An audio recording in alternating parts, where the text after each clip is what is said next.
So there's not really much going on in MMA right now, so I am going to predict who will be the champion in every single weight division by the end of the year. Last year was very hard to predict. There were a lot of guys who finished the year as a champion that no one expected, like Sean Strickland, like Alexa Grasso, and even Jon Jones. No one expected Francis to leave and go to the PFL and for Jon Jones to fight for the vacant belt against Cyril. And there's some guys like Khamzat Chimaev who I expected to be a champion by the end of the year but never even fought for a belt. But we're going to try our best to predict who will be the champion to end 2024, and we're going to start with one of the most confusing divisions, one of the hardest to predict, and that's the heavyweight division, where we currently have two champions. Jon Jones is the undisputed champion and Tom Aspinall is the interim champ. It seems pretty much set in stone that Jon Jones and Stipe are going to fight whenever Jon is back from injury, which will probably be sometime mid to late this year. And Jon Jones should run through Stipe. Stipe is 42, 43 years old, hasn't fought in 3 years. The last time he fought, he got knocked out cold against Francis Ngannou. And just stylistically, it's a tough matchup for him. Jon is a very good grappler. We all know Stipe has pretty much no Brazilian Jiu-Jitsu. On the feet, Jon can use his kicks, stay out of range, tear apart Stipe's legs. And I could have some issues with the boxing of Stipe, but Stipe hasn't looked good. He looks old and slow. He's definitely going to have some ring rust. So Jon Jones should run right through Stipe. Now, Tom Aspinall is the wild card here because Jon has made it pretty clear he is not going to fight Tom Aspinall probably ever, which is unfortunate because Tom Aspinall definitely deserves that shot at Jon Jones, and that might be the best fight you can put on in all of the heavyweight division. So it seems like Tom Aspinall is probably going to defend his interim belt at some point, maybe once or twice this year, and really the only guys he could defend against are Cyril Gane or the winner of Jailton Almeida and Curtis Blades. There's also the potential of Alex Pereira, but I don't see that happening. But it seems like Aspinall does not want to fight Cyril. He'll probably wait out for the winner of Curtis Blades and Jailton Almeida, which I expect Blades to beat Almeida. I expect him to stop the takedowns and outbox him on the feet. So here's what I think happens. I think Tom Aspinall defends his interim belt sometime mid this year against the winner of Curtis Blades and Jailton Almeida, which I think he would beat both of those guys. Blades did already beat him once, but that was the fight Tom Aspinall got injured. It doesn't really count. Blades is one of Aspinall's tougher matchups, so I think he would beat him, and I think he'd run right through Jailton Almeida. I think he'd also beat Cyril if they fought. And then I think later on in the year, Jon Jones will defend his heavyweight belt against Stipe. He'll run through him for all the reasons I said earlier. And then after he would retire, his body's been breaking down with that chest injury he had. He's getting older, and he doesn't really seem to be motivated to fight any of these younger guys. So I think Tom Aspinall, after Jones retires, would be promoted to the undisputed champ. So that's my prediction. Tom Aspinall will finish the year as the heavyweight champion. And then we go to the light heavyweight division where Alex Pereira is the champion. We know Alex likes to be active, so he could defend his belt 2 to maybe even 3 times this year. His next fight will most likely be against Jamal Hill because he never lost his belt. He got injured, had to vacate, and I like Pereira in that fight. It's going to be hard for anyone who doesn't wrestle Alex to beat him. He's going to beat pretty much everyone on the feet. Now, Jamal has some ground game, but he is primarily a striker. Good boxing, very powerful, can make some stuff happen on the feet, but at the end of the day, I'm not picking anyone to beat Alex in a pure striking match. And then after that, he would most likely defend his belt against Magomed Ankalaev, who is the most deserving outside of Jamal Hill for a title shot, just knocked out Johnny Walker. And many people like myself would argue he should already be the champion. He should have beat Jan Blachowicz, should have got the decision. And I really like Ankalaev's chances against Alex. Ankalaev is probably the best wrestler in the light heavyweight division. In my opinion, he's Alex's toughest matchup because of his wrestling. Now on the feet, Magomed doesn't stand much of a chance. Alex is a much better striker. Ankalaev's powerful. He's a very good counterpuncher, but he's going to get his leg torn to pieces. Those inside shin kicks from Alex, because they're in opposite stances most of the time, are going to be a massive weapon. But if he fights this fight smart and takes Alex down, doesn't even entertain the striking, because Alex is not the guy you want to test your striking against. He has one punch knockout power, can knock anyone on the planet out. Then Ankalaev will definitely win. And I think Magomed Ankalaev is the best guy in the division. I think he beats everyone. There is a wild card. Maybe Izzy comes up. I think Ankalaev would beat Izzy. If Jamal Hill beats Alex, I think Ankalaev would beat Jamal Hill. I think he would beat Yuri Rakic. I think he's the best guy in the division. So I think Magomed Ankalaev will finish the year as champ. And then we go to the middleweight division where we just saw Dricus du Plessis defeat Sean Strickland to become the middleweight champion. And this is arguably the toughest division to predict because there's so many contenders here that could all beat each other. You have Israel Adesanya, you have Jared Cannonier, you have Sean Strickland, you have a potential of Khamzat Chimaev, even Robert Whitaker could fight for a belt this year. There's so many guys that are right there for a title shot. I think Dricus will likely defend his belt 2 more times this year. I think the first title defense will most likely be against Israel Adesanya, because although he doesn't really deserve it, Jared Cannonier is definitely the most deserving. It's the biggest fight. It's going to sell the most. There's a history between these two, so I think the UFC will do Izzy versus Dricus, even though it should be Cannonier or Sean Strickland instead. Against Izzy, I like Dricus's odds. On the feet, Izzy's obviously going to get the better of him, but on the ground, I think Dricus will be able to control him. He should be able to take him down. Izzy doesn't have the best takedown defense. Against the cage, it's a bit better, but Dricus can trip him out in the center, can shoot a double leg. He has so many different ways he can take this fight down, and on the ground, I don't see Izzy getting up. Dricus's top pressure is going to be too much. He can use ground and pound, look for submission, so I think Dricus would beat Izzy. And then I think he'd fight one more time this year. It's hard to say against two, maybe Hamzat, maybe a Strickland rematch if he goes and gets a win, possibly Jared Cannonier, but it doesn't seem like the UFC wants to give him a title shot. I think if it's against Strickland, they would have another close fight. Maybe Strickland would edge it out. I'm still 50-50 on who would win a rematch. I think Jared Cannonier is one of his tougher matchups, but if he does get Cannonier down, there is no way Cannonier is getting up. Hamzat would be tough for the first few rounds, and then maybe would start to gas out and Dricus could take over. So I think more likely than not, Dricus will end the year as champ, but really any of these guys on screen could end the year as champ, and I wouldn't be surprised. And then we go to the welterweight division, where Leon Edwards is the current champion, where he will likely defend his belt twice this year, and there are really only 2 guys I could see him fighting, and that's Belal Muhammad, who I think is next, and then Shavkat. I think Belal is a pretty good stylistic matchup for Leon. Belal is well-rounded enough. He can make some stuff happen. He has pretty good wrestling, decent grappling. He's a good striker, but I think more likely than not, this fight will go very similar to how their first fight went. I think Leon will be able to defend all the takedowns. He has defended takedowns from better wrestlers, and then I think he'd pick apart Belal on the feet like he did in their first fight. I think it's a tough fight for Belal, and then after, I think he would defend his belt against Shavkat. Now, Shavkat's interesting because he brings in a whole new style of wrestling that Leon has never seen. Leon is more used to those traditional American-style wrestlers like Colby, like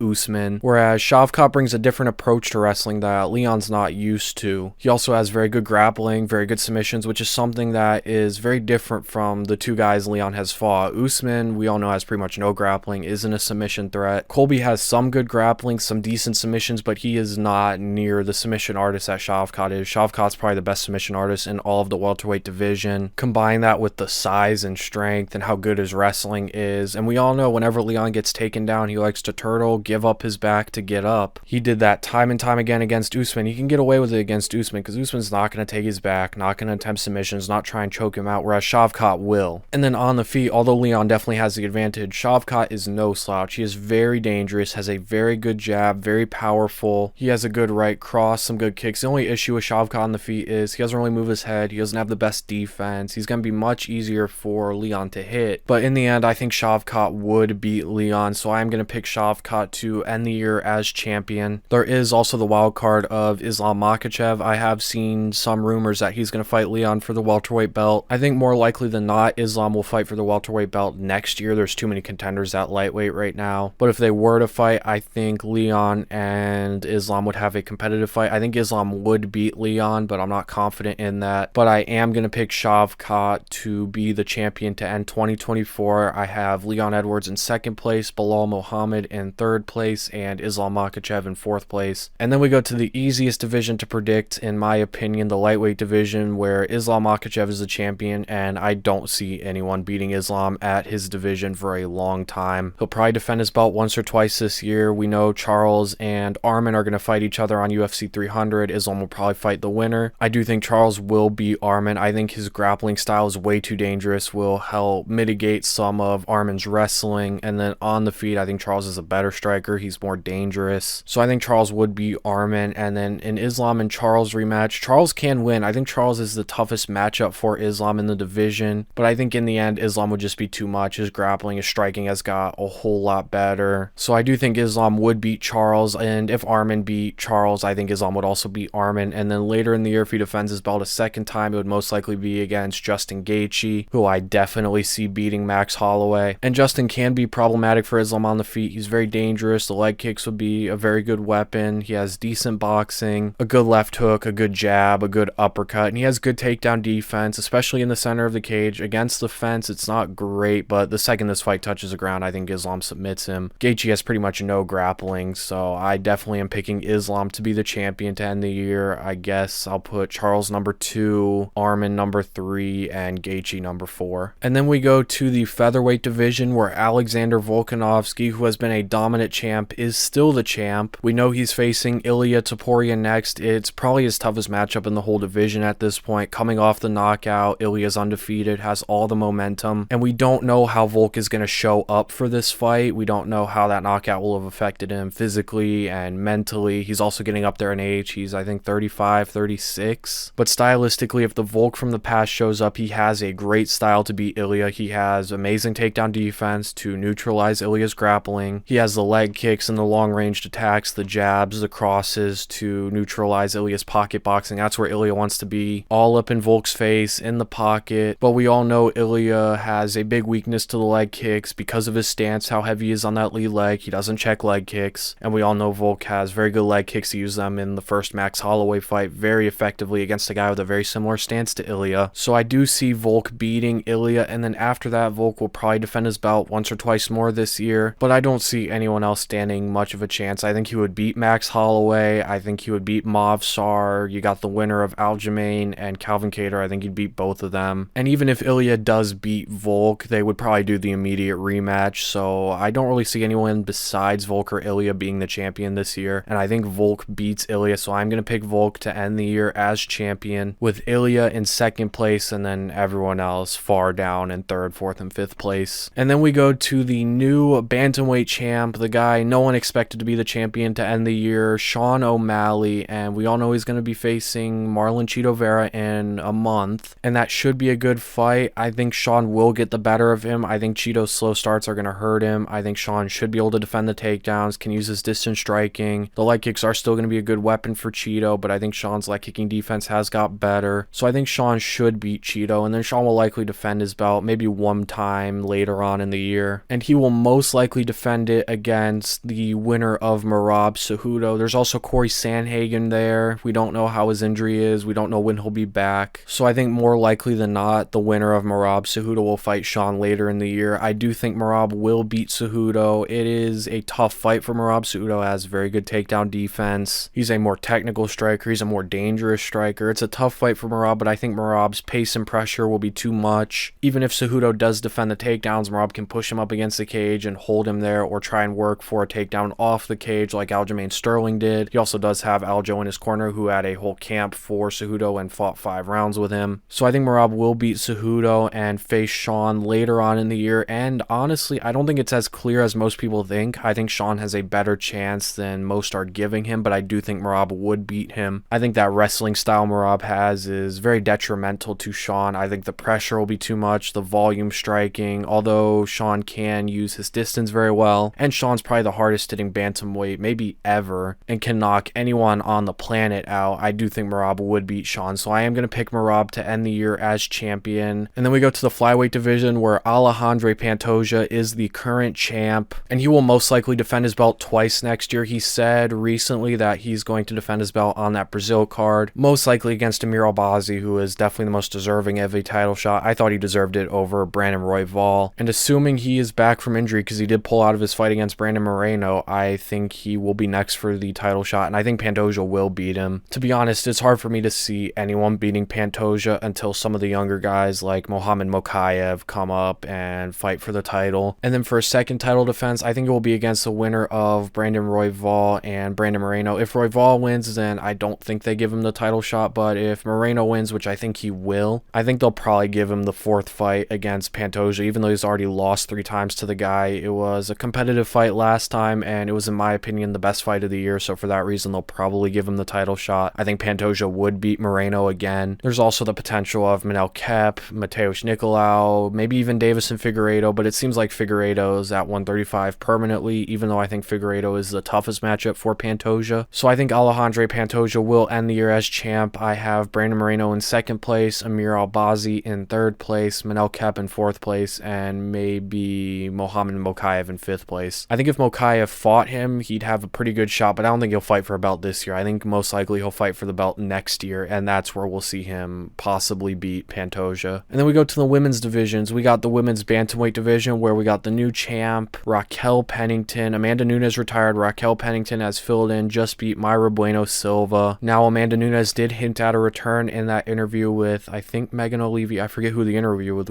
What the did I just say? I'm leaving that in. But Amanda did hint at a return, and I think she beats everyone. I don't think there's a single female fighter on the planet who beats Amanda Nunes. I think more likely than not, Raquel will defend her belt against Juliana Pena next. I think she should beat Pena. She's a better boxer, could defend a lot of the takedowns. She was put in worse positions on the ground against Silva than I think Juliana Pena will be able to put her in. So even if Pena gets her down and puts her in bad situations, I think Pennington will be able to survive. And then on the feet, I think she's better than Juliana. She's also way tougher. She has an amazing chin. I don't think Pena's gonna be able to knock her down or drop her. And then after that, I think she'll likely defend her belt one more time this year, possibly against Irina Aldana. That would be a good fight. That'd be a close fight. I think Pennington would be able to weather the storm, and I think she would beat Aldana, but that's a close fight. And then there is the wild card of Kayla Harrison. Now, I think Kayla Harrison is the best fighter in the 135, 145, if that division even exists. But can Kayla Harrison make 135? She has never made that division before. She's always fought at 145, and if she can, she would be a huge 135er. We know she's fighting Holly Holm, and if she beats Holly Holm, there's a chance she gets a title shot right after, especially with that name value coming in from the PFL. If she can make 135 and can make it healthy and is still the same fighter she was at 145, I think she would beat Raquel Pennington, but I gotta see her make the weight first, so I am gonna pick Raquel Pennington. And then we go to the women's flyweight division, where the current champ is Alexa Grasso. She'll most likely defend her belt twice. The first title defense will probably be against Valentina Shevchenko. They'll finish out their trilogy, and in that fight, that's a close fight. They're so evenly matched. I think I would favor Valentina, but it's tough. Valentina is getting up there in age. With each Alexa Grasso fight, she's getting older, but I think Valentina is slightly more well-rounded, slightly better. They're easily the two best fighters in the division. And then in the meantime, we have Erin Blanchfield fighting Manon Fiorot, so the winner of that fight will be next in line for the title shot. I think Erin Blanchfield will beat Fiorot. It's a tough fight. It's a close fight. I don't know. I think I'm leaning with Blanchfield right now, and I'm also leaning with Valentina Shevchenko. So I think Shevchenko will face Erin Blanchfield later in the year, and I think Shevchenko will beat Blanchfield. So I'm going to pick Valentina Shevchenko to end the year as champ. And then we go to the easiest division of them all, the women's strawweight division. We have Zhang Weili as the champ. No one beats Zhang Weili. We know she's fighting Zhang Yaonan next, and I think she runs right through Zhang Yaonan. And then I don't even know who she would fight after. Maybe Rose comes down. I don't even know if they'd give Rose a title shot, but I think Zhang Weili would beat Rose. There's Tatiana Suarez, who will probably be after her. Tatiana's probably her most dangerous matchup. That's probably her toughest matchup, but I think Weili would beat Suarez. I think she's more well-rounded. She would have to watch out for the takedowns, would have to watch out for the wrestling of Suarez, but Weili is no slouch on the ground. She has very good takedown defense. She has very good submissions, and she's a much better striker than Tatiana Suarez. So I think Zhang Weili finishes the year as champ, and I honestly don't see anyone beating her anytime soon. So that is it. Those are my predictions for who will end the year as champ in every single division. I think 5 out of the 11 champions will lose their belt next year, and it's shaping up to be a great year for MMA. The 3 cards we have up and coming are amazing. We have some great fight nights. My predictions for this weekend's fight night should be out either tomorrow or Wednesday, so subscribe so you don't miss those. Turn on post notifications, like the video if you did enjoy, leave your predictions for the champions in every single weight division in the comments down below, and I'll see you guys in the next one.